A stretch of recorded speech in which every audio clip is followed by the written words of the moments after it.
সারা ভারতবর্ষে রাজনৈতিক প্রেক্ষাপটটা কি। আমরা যখন ইলেকশন আসবে বা দলীয় যখন কর্মসূচি হয় তখন আপনাদের কাছে আমরা বারংবার আসি, আমরা দলের কথা বলি, আমাদের কেন এলাকার মানুষ আমাদেরকে সাপোর্ট করবে, কেন সাহায্য করবে, কেন সহযোগিতা করবে। আজকে যেহেতু এটা রক্তদান এবং কম্বল বিতরণের মতো অনুষ্ঠান, এই অনুষ্ঠানে কোনো রাজনৈতিক বিশেষ করে বক্তব্য রাখা আমি রাখবো না। শুধু একটা কথাই বলবো, শাকারিদহ সহ বেগড়ির সমস্ত মানুষকে আমাদেরকে জোর বাঁধতে হবে। আমাদের লড়াই কিন্তু খুব হালকাভাবে নিলে হবে না।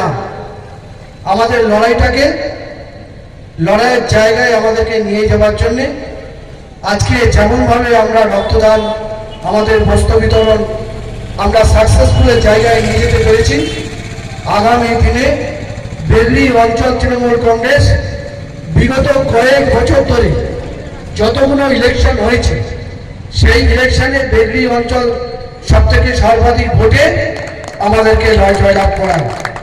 এটা আমরা গর্ব করি, আমরা অহংকার করি। ভালো আছেন তাদের পাশে আমি কিছু বলতে আসি না, আমি অনেক ছোট, কিন্তু মমতা বন্দ্যোপাধ্যায় যে কাজ করেছেন আপনাদের জন্য, আমাদের জন্য, দিদি যে রাস্তায় নেমে আপনাদের জন্য আমাদের জন্য কাজ করেছে, আর একটা দল কিন্তু বিজেপির দালালি করতে নেমেছে জাতপাতের নামে, এবং তার কথা শুনবেন না।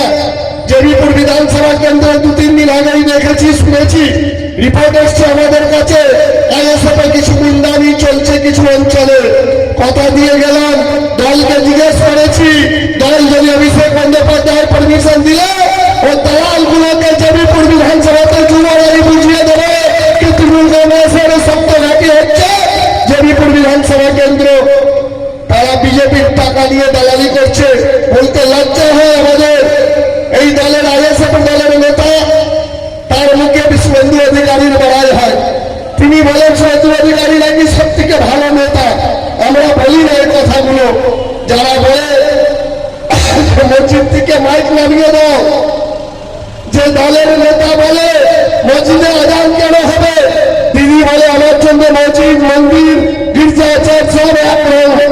আমার জন্য দিদি যখন নামাজ হয় ঈদের সময় তখন উনি ছুটে যান, আবার দুর্গা পুজোকে নিমন্ত্রণ দিয়ে এখানে থাকেন। কেন বলুন তো? আমরা যখন নেতা হয়ে যাই, আমরা যখন ভোটে জিতে আসি, আমাদের জন্য সমস্ত মানুষ এক। বেগড়ি অঞ্চল তৃণমূল যুব কংগ্রেস, মহিলা কংগ্রেস এবং সংখ্যালঘু সেলের উদ্যোগে রক্তদান শিবির এবং শীতবস্ত্র উপহার দান অনুষ্ঠান হল 30শে জানুয়ারি।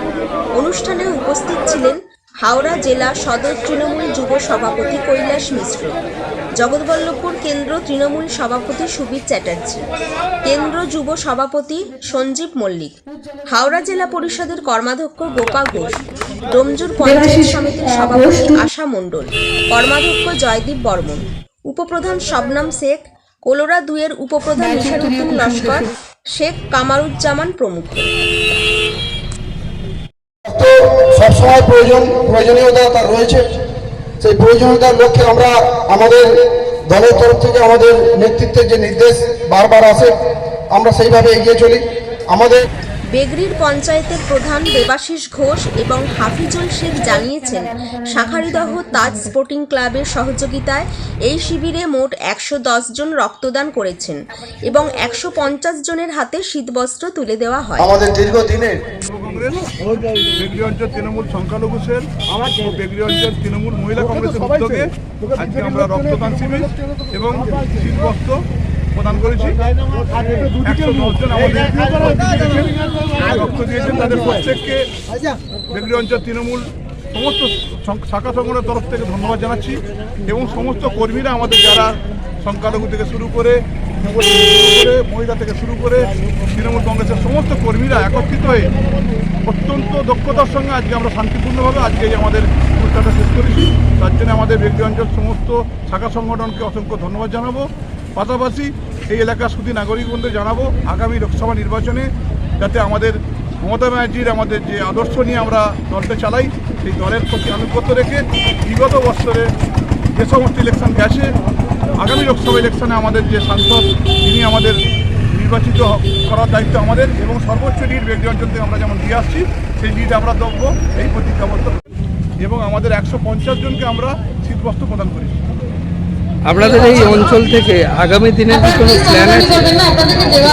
আজকে আমাদের নেতা আমাদের সুনীল চ্যাটার্জি, আমাদের দলের কেন্দ্রের সভাপতি, এবং আমাদের হাওড়া জেলার তৃণমূল যুব কংগ্রেসের সভাপতি আমাদের কৈলাস মিশ্র মহাশয় আমাদের বার্তা দিয়ে গেছেন। আজ থেকে আমাদের প্রস্তুতি যে আগামী 2.5 মাস আর বাকি নেই, 2.5 মাসের মধ্যে যে লোকসভা নির্বাচন হবে সেই নির্বাচনকে আমরা পাখির চোখ করে আজকে থেকে আমরা মাঠে ময়দানে নেমে পড়বো, এবং আমরা কথা দিচ্ছি আগে যে ইলেকশনে আমরা বিগত ইলেকশনে বিধানসভা ইলেকশনে আমাদের যে বিধায়ককে বেশি লিড দিয়েছি এবং আগের লোকসভা ইলেকশনে আমরা যে বেশি লিড দিয়েছি সেটা তারা অক্ষুণ্ণ রাখবো।